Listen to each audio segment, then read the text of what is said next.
Bonjour à tous et bienvenue sur ce podcast. C'est vrai, ça fait quelque temps, vous ne m'avez pas entendu. J'étais un peu fatiguée, donc j'ai pris un petit peu de temps pour moi. Et je suis ravie de vous retrouver sur ce nouveau podcast avec un super sujet. Je pense que ça va vous plaire.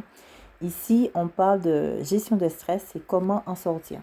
Et je suis ravie de partager avec vous mes conseils, mes astuces pour vous aider à vivre chaque jour au mieux. Moi, c'est Margaret Canvy, coach en bien-être et en nutrition, spécialisée dans la gestion de stress pour entrepreneuses.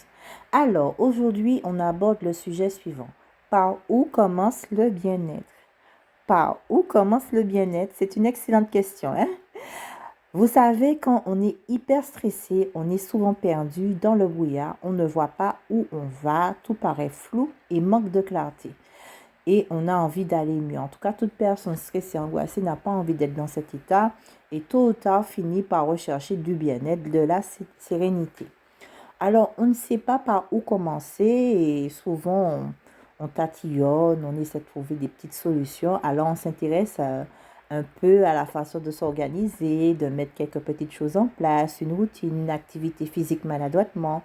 Peut-être qu'on suit même un coach qui donne des conseils dans le même domaine dans lequel on travaille. Et puis, on essaie tant bien que mal de suivre ces stratégies, ces astuces, ces conseils pour être un peu plus au top au travail et gagner un peu de sérénité. Mais au fil des jours, vous avez du mal à maintenir ces nouvelles petites actions que vous avez mis en place parce que, bon, il y a des choses qui viennent parasiter votre bien-être, votre état d'esprit parce que vous essayez de faire des choses, ça ne marche pas, vous n'avez pas de résultat, vous avez peut-être une urgence à régler que vous n'arrivez pas à combler et puis d'autres choses viennent s'enchaîner et puis vous avez du mal à garder ces petites choses que vous avez mis en place. Vous savez, cette manière de faire n'est pas du tout efficace pour vous garantir un bien-être durable parce que vous avez négligé la personne la plus essentielle dans cette quête. C'est vous, il s'agit de vous. Vous ne pouvez pas dire que je vais essayer d'arranger les choses dans mon travail, comme ça, quand les choses iront bien dans mon travail, ben j'irai bien. Ou quand les choses iront bien dans mes activités externes, à la maison, dans mon entourage, eh ben, je vais me sentir bien. Non, ça c'est un mauvais regard que vous portez sur votre situation globale. C'est pas des choses, votre bien-être ne doit pas dépendre des circonstances. Votre bien-être doit être une décision, doit être un choix que vous avez fait. Vous devez apprendre à être bien quand ça va bien et quand ça va mal. Vous devez être en équilibre émotionnel. Donc, c'est vrai, il faut commencer par vous, par travailler sur vous-même, sur votre intérieur, sur ce que vous ressentez, de mettre le doigt sur ce qui vous trouble, sur ce qui fait que vous n'allez pas bien, vous ne vous sentez pas bien. Posez-vous des questions et prenez le temps d'y répondre. Qu'est-ce qui ne va pas réellement dans ma vie? Pourquoi je suis autant frustrée, stressée, angoissée?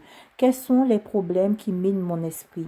Quel est le problème principal? Est-ce que ça me stresse vraiment ou ce sont les circonstances que cela engendre? Comment j'aimerais me sentir tous les jours? Qu'est-ce que je veux de toutes mes forces? Qu'est-ce que je ne veux plus accepter? Qu'est-ce que je ne veux absolument pas dans ma vie? De quoi j'ai envie? Qu'est-ce qui m'aiderait à me sentir mieux chaque jour? Quelles sont mes compétences, mes capacités? De quelle réussite dont je suis la plus fière? Etc., etc. Prenez un temps pour vous poser des questions et faites ce travail. Commencez par vous-même. Par où commence le bien-être? Le bien-être commence par vous-même, en travaillant sur vous pour développer votre estime et votre confiance en soi. C'est essentiel pour commencer à expérimenter le bien-être. Prenez du temps pour vous, pour être avec vous, pour vous réconcilier avec vous-même, pour réapprendre à vous aimer comme il se doit, pour retrouver une intimité avec vous.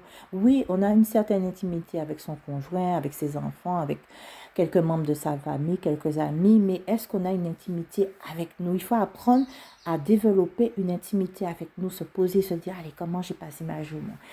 Qu'est-ce que j'ai aimé? Qu'est-ce qui m'a plu? Qu'est-ce qui m'a pas plu?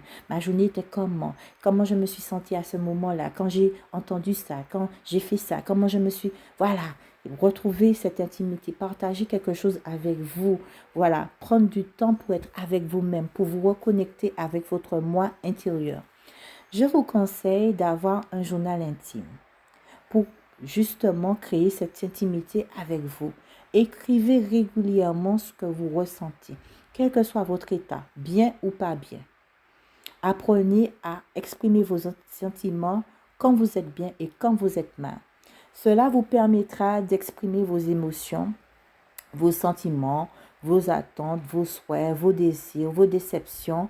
Ça va permettre d'extérioriser toutes ces émotions que vous ressentez pendant toute la journée. Apprenez à écrire sans vous juger. Vous écrivez sans vous juger, sans porter un avis sur ce que vous ressentez. Non, vous dites ce que vous avez ressenti de bon ou de bien et d'exprimer toutes vos pensées, toutes vos convictions telles qu'elles soient. Surtout, ne refoulez pas vos émotions. Laissez-les agir. Si vous êtes contente, joyeuse, ok, vivez cet instant à fond.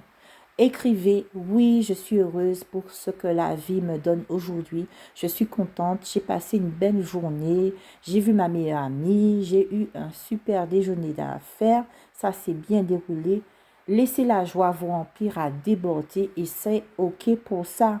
Vous êtes en phase avec ce que vous avez vécu de bien. Vous êtes en phase avec votre joie, avec votre bonheur. Vous êtes en phase. Apprenez à vivre à fond les émotions positives. Si vous êtes triste ou angoissé, ça doit être ok aussi pour vous. Laissez cette émotion traverser votre tête. Laissez vivre cette émotion. Vous êtes triste, laissez la tristesse agir. Tôt ou tard, elle va s'en aller. Écrivez, je suis déçu de mes résultats du mois. Le client n'a pas été facile à gérer. Mon enfant m'a énervé. Je n'ai pas obtenu gain de cause, etc. Toutes ces déceptions, extériorisez-les, écrivez-les et dites ce que vous avez ressenti. Pourquoi vous êtes déçu? Qu'est-ce que vous avez fait quand vous vous êtes retrouvé dans cette situation? Ok, cette émotion doit être ok pour vous. Vous devez les accepter. Vous devez laisser cette émotion traverser votre être jusqu'à ce qu'elle s'en aille. Et pendant que vous êtes dans cet état, apprenez à exercer la gentillesse et de l'amour envers vous. Apprenez à vous réconforter, à être un réconfort pour vous. N'attendez pas que quelqu'un soit un soutien, un réconfort pour vous. Soyez cette personne pour vous-même. Apprenez à vous réconforter. Ok, dites-vous, ça ne s'est pas déroulé comme je l'espérais, mais ça va aller, ça ira mieux demain. D'autres opportunités bien meilleures se présenteront à moi. Oui, je prends du recul, la solution viendra à moi plus tard. Je parlerai au calme avec mon enfant pour comprendre ses attentes.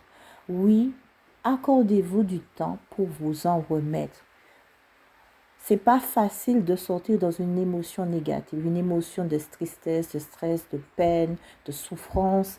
Ça demande du temps pour s'en remettre, pour faire un point en fait. Faites ce point. Accordez-vous du temps et réconfortez-vous. Et vous allez voir, vous allez pouvoir vous en sortir au fur et à mesure. Dans votre journal intime, dressez 3 colonnes. Vous marquerez dans la première colonne ce que je veux. D'accord? Vous marquez tout ce que vous voulez. La deuxième colonne, ce que je ne veux pas. Vous marquez tout ce que vous ne voulez pas. Et dans la troisième colonne, ce que je ne veux plus. Vous marquez tout ce que vous ne voulez plus. Pour clarifier vos souhaits et vos désirs, ce que vous voulez et ce que vous ne voulez pas. Une fois que vous avez fait ce travail, respectez chaque point. Vous dites oui à tout ce que vous voulez faire et non à tout ce que vous ne voulez pas ou plus faire. Osez être vous-même, que cela plaise ou pas. Aujourd'hui, ce qui importe, c'est que vous allez mieux, c'est que vous vous sentez mieux et que vous soyez exactement la personne que vous avez envie d'être. Cette personne remplie de joie, de bonheur et qui a envie de vivre certaines choses et de ne plus vivre d'autres choses. Peut-être que je suis en train de vous dire ça, vous vous dites, si je fais ça, je vais décevoir les autres. Vous savez, les autres, quand ils n'ont pas envie de faire quelque chose, ils vous disent non, tout simplement. Ils ne vont pas penser que la semaine dernière, vous leur avez rendu service. Si ça ne les arrange pas, c'est non. Et puis, ils tournent la page, ils continuent leur vie.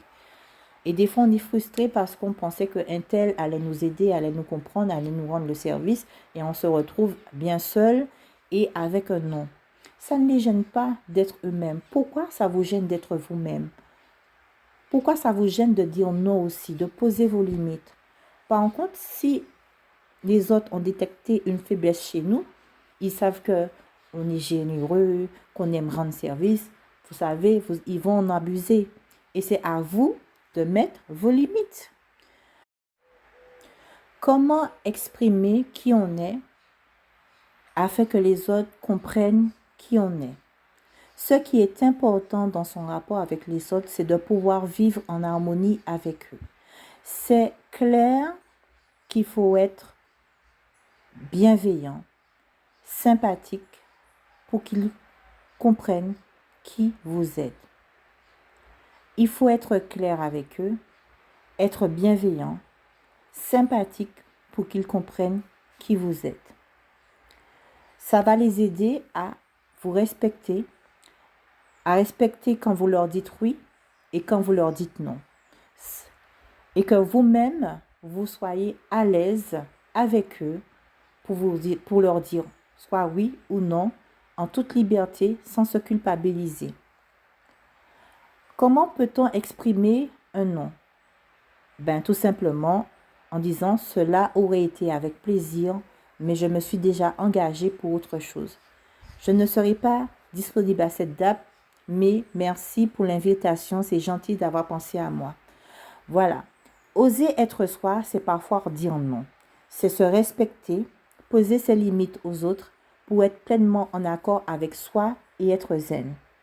En clair, si vous recherchez plus de sérénité, de bien-être, de paix intérieure et de joie, commencez par vous, par un développement personnel.